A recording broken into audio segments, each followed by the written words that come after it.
আসসালামু আলাইকুম প্রিয় দর্শক, আজকে আমি এই ভিডিওতেই আলোচনা করব অ্যাংজাইটি, ওসিডি, মৃত্যু ভয়, দূরে দিতে ভয় লাগে, মাথা ব্যথা, মাথা ভার ইত্যাদি নিয়ে আমি এই ভিডিওতে আলোচনা করব।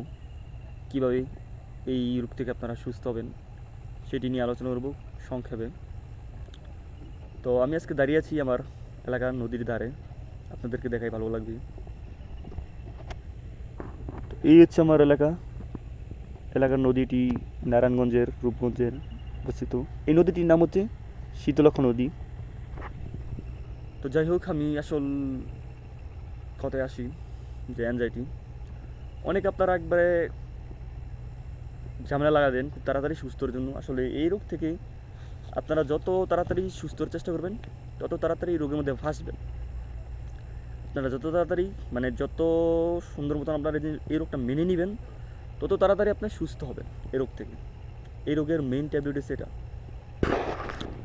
তো অনেকে মনে করে আমি সুস্থ হইতেছি না কেন, আমার শরীরে মনে পুরো সমস্যা হয়ে গেছে, অনেক রোগ হয়ে গেছে শরীরের মধ্যে। আসলে কিচ্ছু হয় না, এটা একটা মানসিক সমস্যা।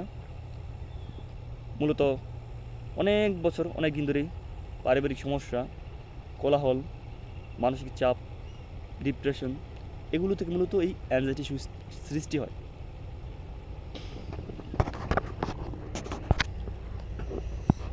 তো যেটা নিয়ে কথা বলতেছি, এরপর মনে করেন যে প্যানিক অ্যাটাক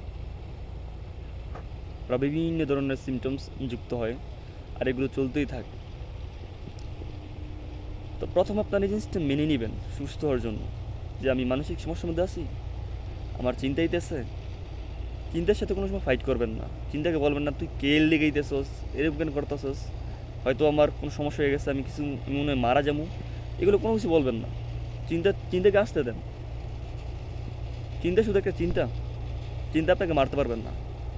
হয়তো আপনাকে ভুল বুঝাইব, আপনিও ভুলটা বুঝবেন, চিন্তাগুলোকে সত্যি সত্যি মনে করবেন, বিদায় আপনার ব্রেন সেটাকে সত্যি মনে করবো ভুল চিন্তাকে, এবং পুরো শরীরে সমস্যা দেবো, মাথা ব্যথা, মাথা আবার পেট ব্যথা, বিভিন্ন ধরনের সমস্যা। তো এগুলো